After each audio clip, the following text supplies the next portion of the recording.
This is Pulse of Africa, the face and voice of Africa. The story of resurgent and burgeoning Africa is here, only on the Pulse of Africa channel.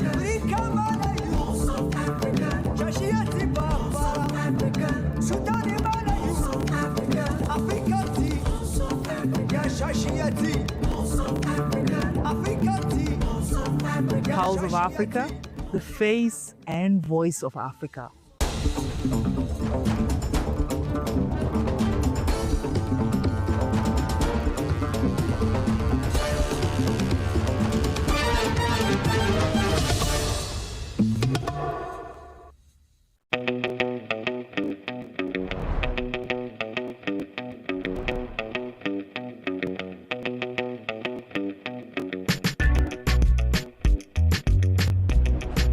Welcome to Ethiopia, your second home.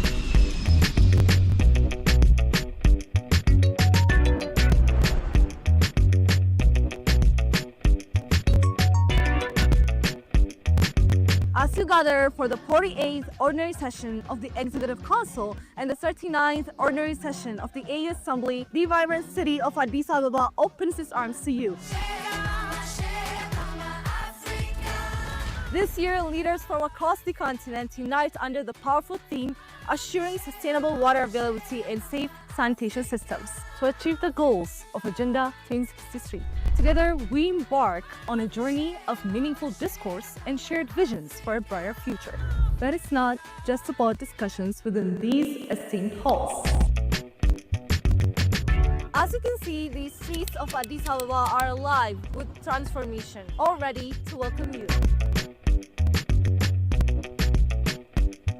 Don't miss the iconic Adwa Victory Memorial, a symbol of resilience and pride commemorating Africa's triumph over colonialism. It stands as a testament to the determination of a people ready to defend their sovereignty. Once again, a very warm welcome to Addis Ababa, a city in motion and a destination that feels like home. Together, let's shape the future.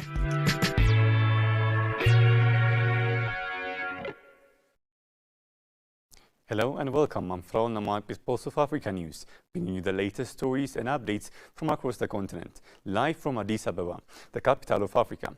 Let's start with the AU Executive Council session set to open tomorrow in Addis Ababa.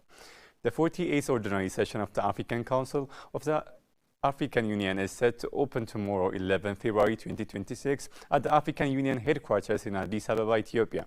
The session will bring together foreign affairs ministers and senior officials from the AU member states to review key policy matters, assess progress on continental priorities, and prepare recommendations for submissions to the Assembly of the Heads of States and Governments. Discussions are expected to focus on peace and security, regional integration, economic development, and the implementation of African Union decisions as the continent advances the objectives of Agenda 2063. The meeting highlights Addis Ababa's role as the diplomatic capital of Africa and reflects the African Union's commitment to enhanced coordination and collective action among its member states.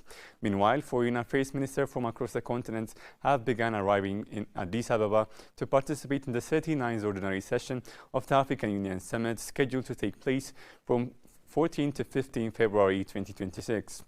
The summit follows the Executive Council meeting and will be convened under the theme assuring sustainable water availability and safe sanitation systems to achieve the goals of Agenda 2063. As Ethiopia hosts the high-level meeting, the country is also showcasing a renewed tourism landscape, blending modern development with sustainable travel experiences. From highland trails to lakeside retreats destinations such as Chevalier Resort, Gorgora Eco Resort, and Wenchi Eco Lodge highlight Ethiopia's growing ecotourism sector under the Meet in Ethiopia campaign. Addis Ababa, the beating heart of Africa's diplomacy, also offers a vibrant mix of leisure, culture, and innovation. Delegates are encouraged to extend their stay and experience Ethiopia's renewed hospitality and its expanding vision for African-led sustainable tourism.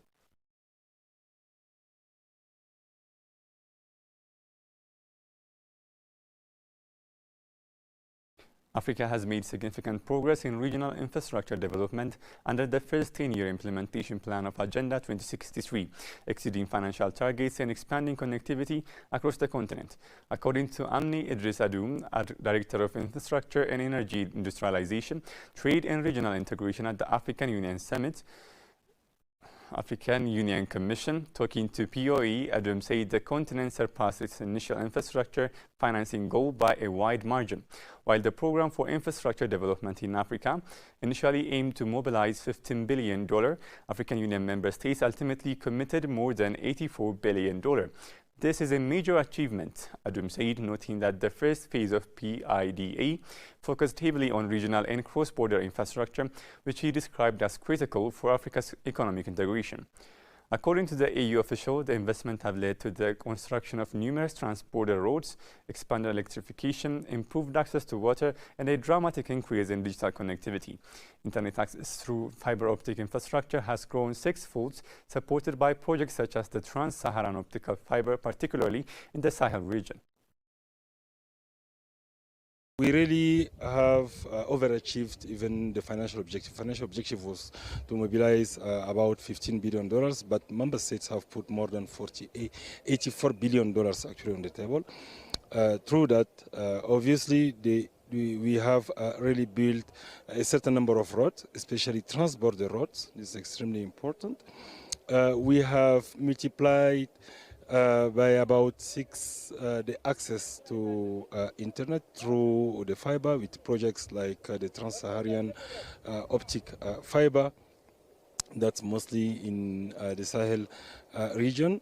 We have as well achieved a lot in the area of electrification, especially, but also in the area of access to water. I would say that the objectives of the first generation of PIDA PAP 1, Program for Infrastructure Development in Africa, Priority Action Plan number 1, was achieved.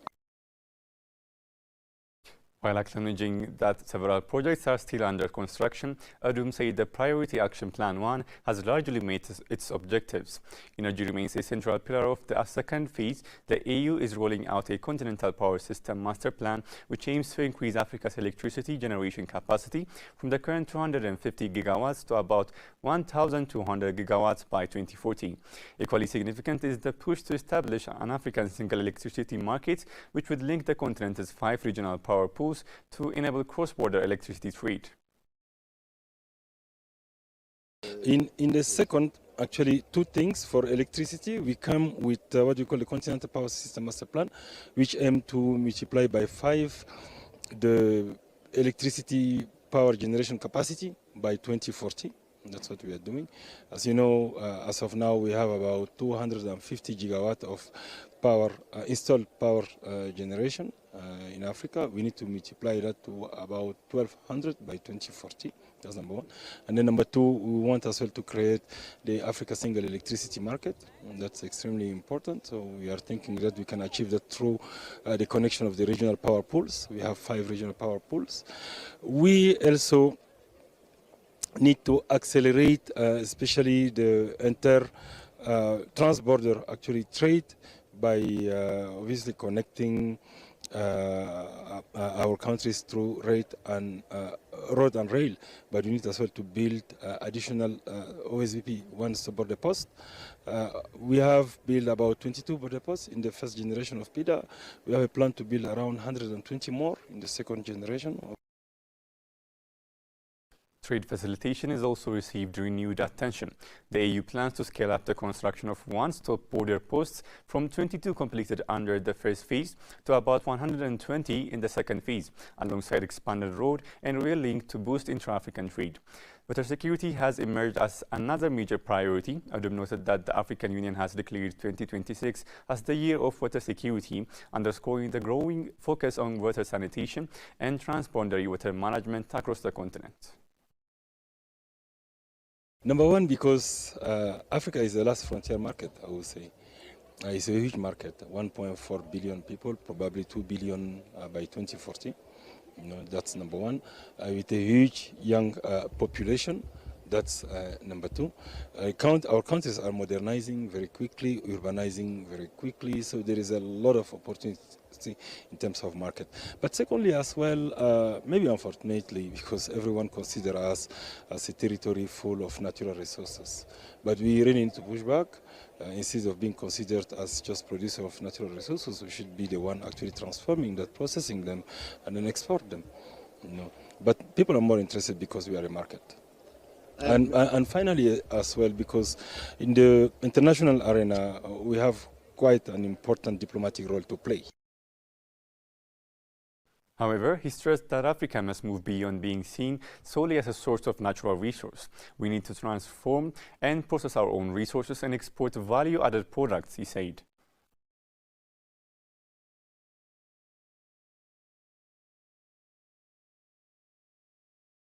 Angola's president and several African Union representatives called for a ceasefire in the conflict-plagued Eastern Democratic Republic of the Congo after meeting with the DRC President Felix Tshisekedi in Luanda. The resource-rich region, which borders Rwanda as well as Burundi, has been beset by decades of continual conflict. Angolan President and AU Chairperson João Lourenço called on the parties to the conflict in the DRC to declare a ceasefire to take effect on a date and time to be agreed and accelerate the implementation of the ceasefire verification mechanisms agreed in Doha on 14 October 2025. Tshisekedi signed the statement alongside Togolese leader Faure Gnassingbe and former Nigerian President Olusegun Obasanjo, appointed respectively as AU mediator and facilitator of the DRC peace process. The leaders also threw their weight behind the US-brokered peace agreement and said Angola would be mandated to initiate consultations with all interested Congolese parties. Qatar has been mediating between the Congolese government and the M23 for several months, and a commitment towards a ceasefire was signed in July. In a parallel effort, the DRC and Rwanda formalized a US-brokered peace deal in December in Washington.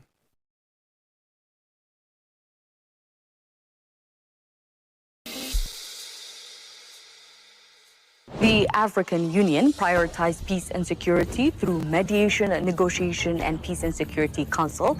It works to prevent conflict and to address root causes for the lasting stability across the continent.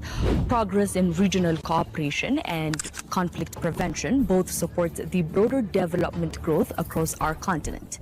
These efforts strengthen our resilience and pave the way for sovereignty across the continent. And all African leaders will be focusing to reinforce these mechanisms on the 39th session of the African Union Assembly from February 14th to 15th, 2026, right here in Addis Ababa. And we, Pulse of Africa, will be your trusted media platform where you get all information across the continent. Make sure to stay tuned. If you don't tell your story, it will be told by others. They'll talk of hunger, they'll talk of war, they'll talk of conflict, but they'll not say the things that are happening in Africa that are positive.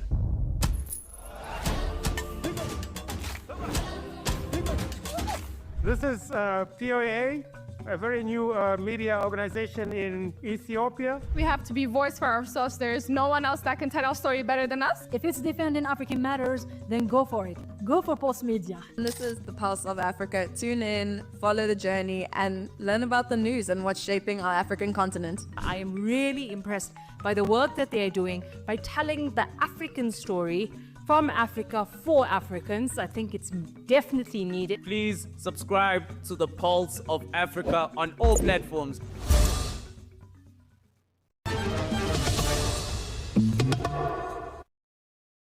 Tunisian President Kais Saied has stressed that Tunisia needs effective implementers, not just new laws, as the country pushes forward with reforms. Speaking during a meeting with Prime Minister Sara Zafarani this year at the Carthage Palace, the president said meaningful change depends on committed actors who apply laws selflessly, not merely on legal text. President Said warned against what he described as legislative and institutional inflation, calling it a waste of public funds. He emphasized the need for regulatory measures to protect citizen purchasing power, curb rising prices, and combat speculation and reduce unnecessary imports. On investment laws, the president said priority must be given to social justice and addressing the root cause of the stalled implementation, pointing to corruption and the influence of administrative lobbies as key obstacles. He added that reforms will continue until a new generation assumes responsibility. President Said concluded by highlighting the determination of Tunisia's youth, citing their voluntary efforts during recent floods as a sign of hope, and reaffirmed that tangible achievement, not rhetoric, are what Tunisians expect.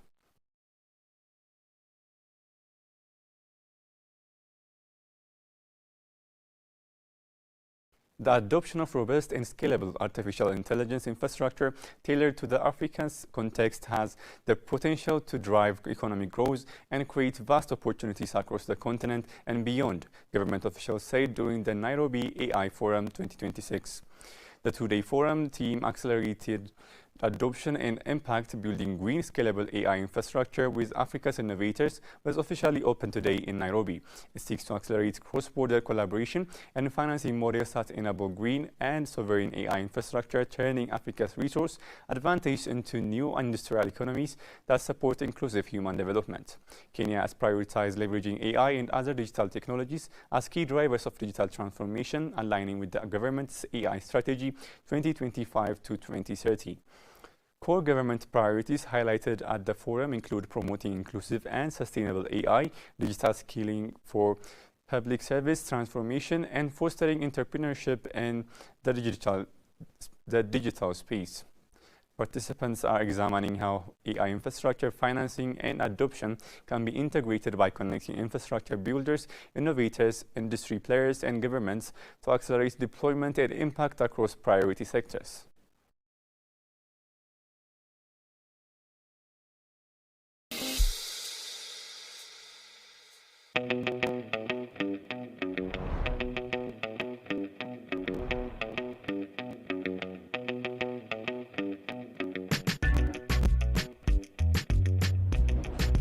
Welcome to Ethiopia, your second home.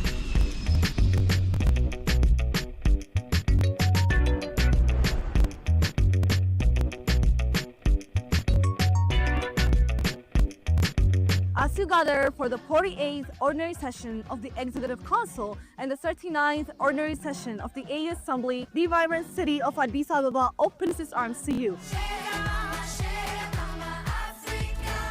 This year, leaders from across the continent unite under the powerful theme, assuring sustainable water availability and safe sanitation systems to achieve the goals of Agenda 2063.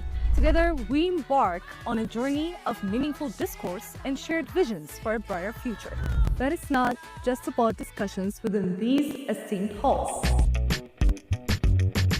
As you can see, the streets of Addis Ababa are alive with transformation, all ready to welcome you. Don't miss the iconic Adwa Victory Memorial, a symbol of resilience and pride commemorating Africa's triumph over colonialism. It stands as a testament to the determination of a people ready to defend their sovereignty. Once again, a very warm welcome to Addis Ababa, a city in motion and a destination that feels like home. Together, let's shape the future.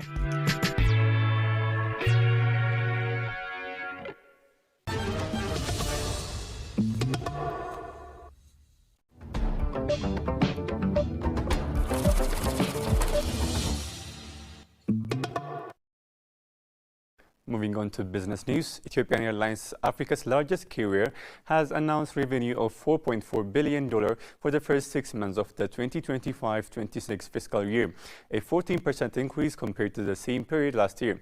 Group CEO Mesfin Assaw said the strong performances reflect sustained growth across passenger services, cargo operation, and fleet expansion.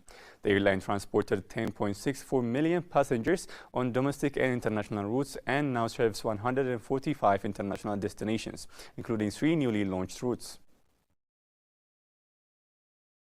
We have opened 3 new destinations, and we have expanded our international network. We have added 7 aircraft into our fleet and increased our capacity. The number of passengers we carried during the 6-month period was 10.64 million, which is at par with the plan, but 11% growth compared to last year.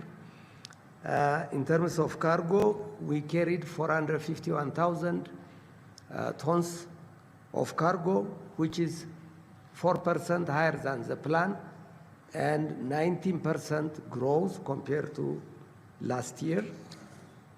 In terms of revenue, we generated $4.4 billion during this first half year period, and it is 2% higher than the plan, while 14% growth compared to last year.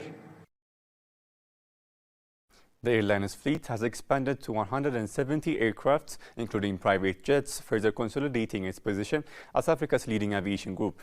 Cargo operation grew significantly, with 451,000 tons transported, highlighting Ethiopian Airlines' expanding role in regional and global logistics. Revenue from the sale of spare parts reached $2.5 million, while the company invested 260 million birr in voluntary and community development initiatives. We have been implementing several infrastructure development projects, and the biggest one was the Bishoftu International Airport. We have completed the construction of the resettlement residential houses, and the livelihood restoration program is more or less completed. We have completed an expansion and decoration project at Bole International Airport. We have commissioned a new premium class lounge at Bole International Airport. On infrastructure, the recently inaugurated Bishoftu International Airport project is progressing rapidly, with completion expected by January 2027.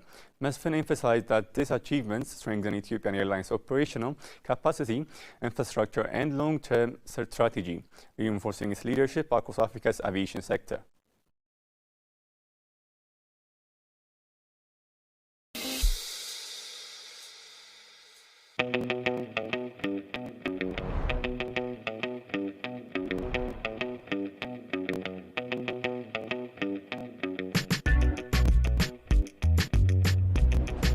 Welcome to Ethiopia, your second home.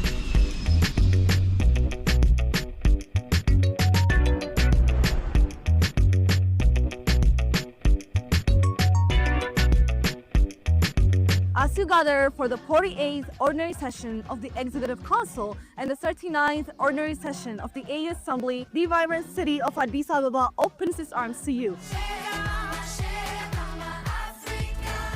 This year, leaders from across the continent unite under the powerful theme, assuring sustainable water availability and safe sanitation systems to achieve the goals of Agenda 2063. Together, we embark on a journey of meaningful discourse and shared visions for a brighter future. But it's not just about discussions within these esteemed halls. As you can see, the streets of Addis Ababa are alive with transformation, all ready to welcome you. Don't miss the iconic Adwa Victory Memorial, a symbol of resilience and pride commemorating Africa's triumph over colonialism. It stands as a testament to the determination of a people ready to defend their sovereignty. Once again, a very warm welcome to Addis Ababa, a city in motion and a destination that feels like home. Together, let's shape the future.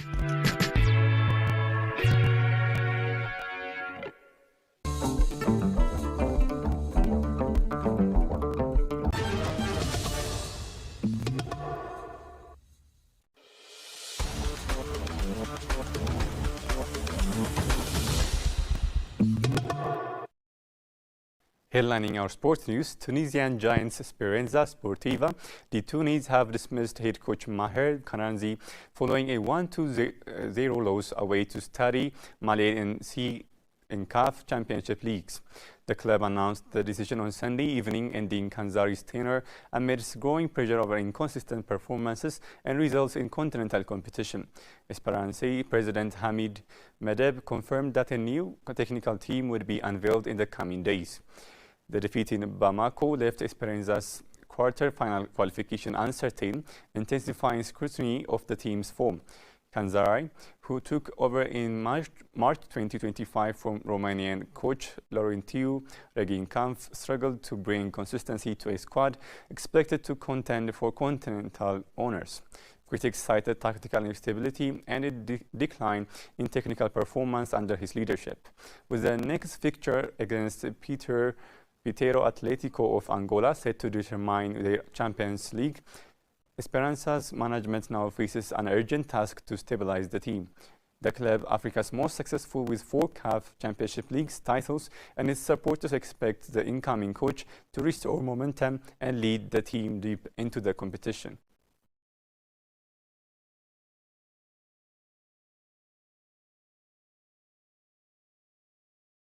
Thanks for joining us on Pulse of Africa News. Stay tuned for more stories that matter across the continent. Goodbye for now.